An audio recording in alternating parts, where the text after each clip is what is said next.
Você precisa de grana, aí começa vendendo umas t-shirts. Vendendo ali na internet, para os conhecidos e tal. Aí as vendas vão bem, você fala, nossa, agora eu vou procurar um ponto para mim. Aí você encontra um pontozinho assim de R$ 500, sabe? Esses pontozinhos de bairro ou dentro desses pequenos shoppings, na área mais afastada do centro. Aí você decide montar uma lojinha num ponto desse. Aí você é o seu único funcionário. Fica lá vendendo, postando na internet, ganhando sua grana. Aí você decide montar um MEI, aí abre o CNPJ, cria o MEI e continua vendendo e tal. Aí todo final do mês você paga aquele valor ali do MEI, faz aquela declaração que não paga imposto, nem nada. Aí o negócio vai indo, você decide aumentar aí para um ponto maior, aí aluga um ponto maior, e aí você já não consegue dar conta do negócio sozinho, você precisa de um funcionário. E aí você coloca um funcionário. Ah, mas antes de ir para um ponto maior, você financia um carro, né? Quem é que trabalha sem carro? Tá ganhando uma graninha, financia um carro. Aí grande parte do seu lucro já vai para pagar o financiamento abusivo de um carro. Você financia o carro em um país onde nós temos o segundo maior juros do mundo. Então você já financia um, paga 3. Mas você é brasileiro, então você mete para lá trabalhar, consegue pagar o aluguel, consegue fazer a feira, consegue pagar o financiamento do seu carro. E o negócio ainda está indo bem, você decide ir para uma loja maior. E agora você precisa de um funcionário. Aí você decide contratar um funcionário e assina a carteira. Aí você tem que dar 13º para o funcionário, você tem que dar férias, você tem que pagar FGTS, ISS e mais um monte de coisa. Sua loja já é um pouquinho maior, você já tem que pagar um determinado imposto por mês, além do financiamento do seu carro e tal. E o lucro não é essas coisas todas. Aí depois que o governo Lula entrou em 2022, a fiscalização aumentou no país inteiro. Então aquelas t-shirts que você comprava lá no Brás, ali em Fortaleza, no Mucuripe, no Moda Center, aqui em Santa Cruz, que você mandava trazer nas excursões, sem pagar imposto nem nada, roupa mais barata, né, porque não tem imposto, não tem CNPJ, é tudo no Pix, compra ali 100 brusas a R$ 10, dá R$ 1.000, aí mandava trazer aquele fardo de roupa e tal. Aí no meio do caminho a fiscalização apreende sua mercadoria. Aí você já perdeu esses R$ 1.000. Mês que vem, de novo. E aí começa a se tornar corriqueiro. E agora você tem, além do financiamento, um dos mais caros do mundo, você tem também que pagar as férias do teu funcionário. Aí teu funcionário entra de férias, tu tem que arrumar alguém para cobrir ele. Aí tem um 13º do teu funcionário. E aí vai acontecendo um monte de coisa no país, aumento da criminalidade, desvalorização da moeda, os juros, nós temos o endividamento das famílias e tudo vai caminhando para um cenário de crise e aí você já não consegue lucrar tão bem, você não consegue aumentar. Você estava indo tão bem, né? Você estava indo tão bem, mas aí você não consegue aumentar. E isso, eu dei o exemplo de roupa, mas nós podemos estender para prestação de serviço, para qualquer um. Montar um pequeno negocinho é muito fácil. Mas para você, quando você começa a contratar 1 ou 2 funcionários, que você começa a agir dentro da legalidade, dentro da burocracia, se torna um pagador de imposto e tal, começa a contribuir através do seu negócio, aí tudo já começa a funcionar, tudo já começa a caminhar para dar errado. Parece que o governo trabalha para te atrapalhar. E outra, as leis e regras, leis e regras trabalhistas são muito duras para você. Elas são quase que as mesmas para um grande empresário. Porém, você não é um grande empresário, você é um pequeno empresário. Mas você tem que cumprir quase as mesmas obrigações que o grande empresário. E acaba que no final o teu negócio não dá certo. Isso não é uma história minha.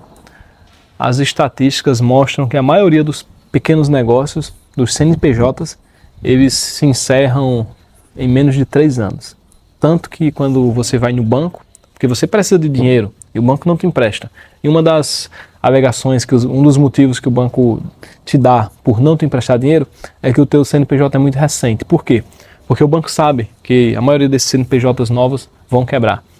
E depois de 2, 3 anos de negócio, você não aguenta, você quebra. Aí, teu funcionário te põe na justiça.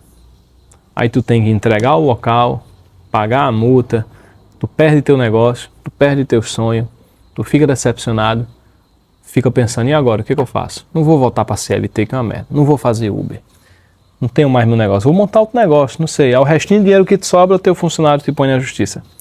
E a justiça, ela funciona, a justiça do trabalho, o nome já diz tudo, justiça do trabalho, ela só funciona pro lado do trabalhador, não é uma justiça assim. Na verdade, o nome justiça do trabalho não quer dizer necessariamente que ela funciona pro trabalhador, né? Eles deviam colocar justiça do trabalhador, porque é assim que é.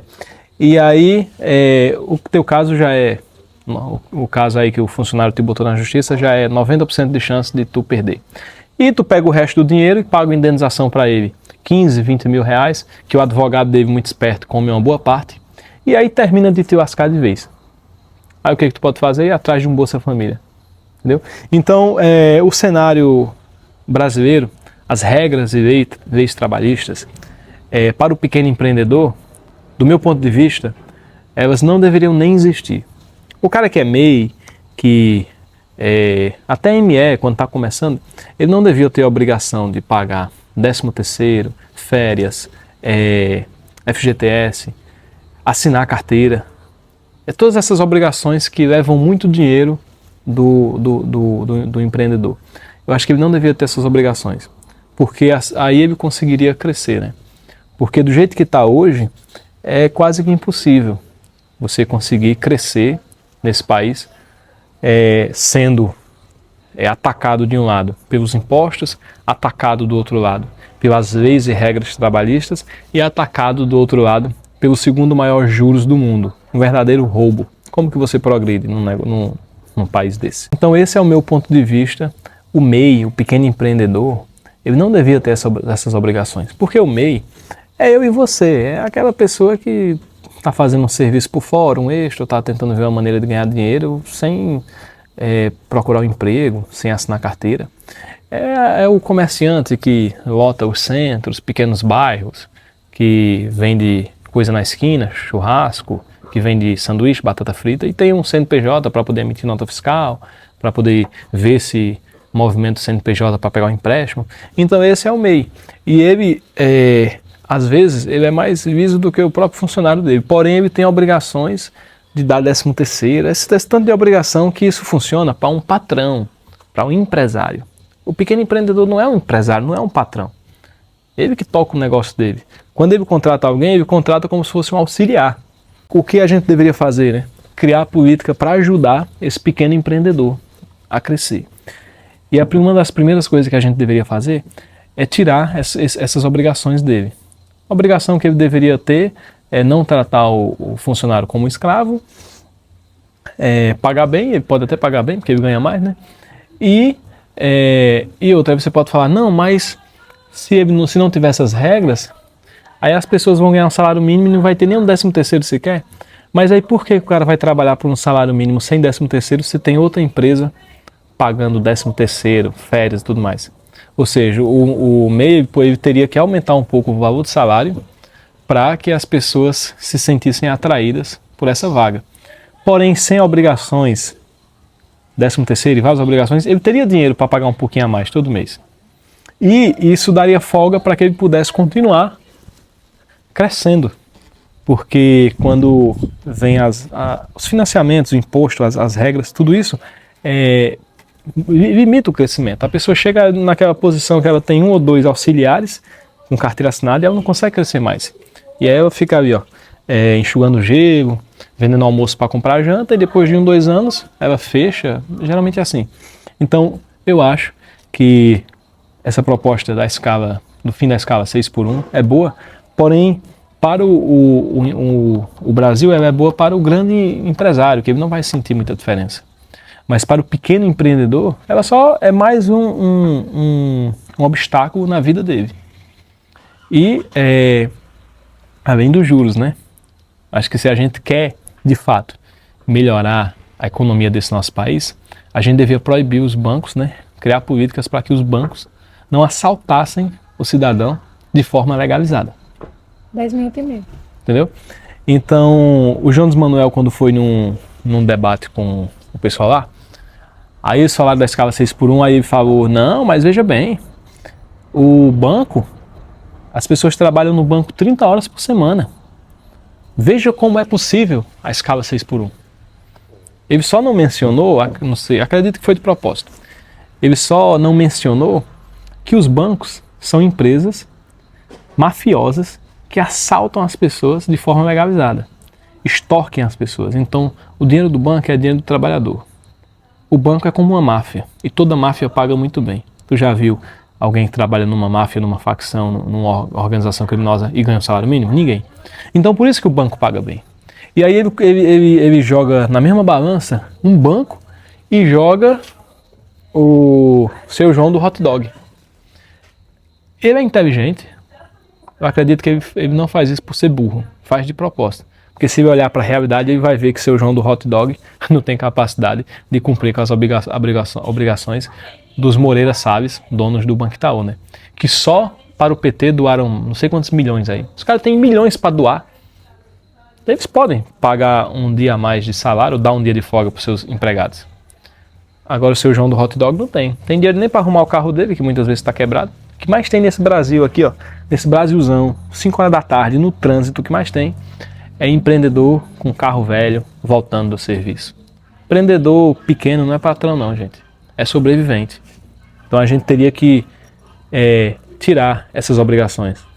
Deixar o cara sobreviver e ajudar o cara a crescer. E não colocar o cara como patrão e encher ele de obrigação para empurrar ele para o precipício. Essa é a minha opinião. Comenta aí o que você acha. Não sou contra o fim da escala 6x1, porém eu acho que existe essa diferença entre o médio e grande empresário e o empreendedor e o sobrevivente. E aí quando a gente cria, né, quando a esquerda geralmente, os políticos também, de modo geral, quando eles criam essas leis e regras trabalhistas, eles jogam de cima para baixo como se todo mundo estivesse no mesmo patamar, né? Olha, nem pedi pro pessoal me inscrever no canal, tá vendo? Mas se inscreve aí no canal, deixa o like, comenta, fala o que tu acha e me segue lá no Instagram, Krishna Gopal Oficial. É isso aí, valeu, um abraço.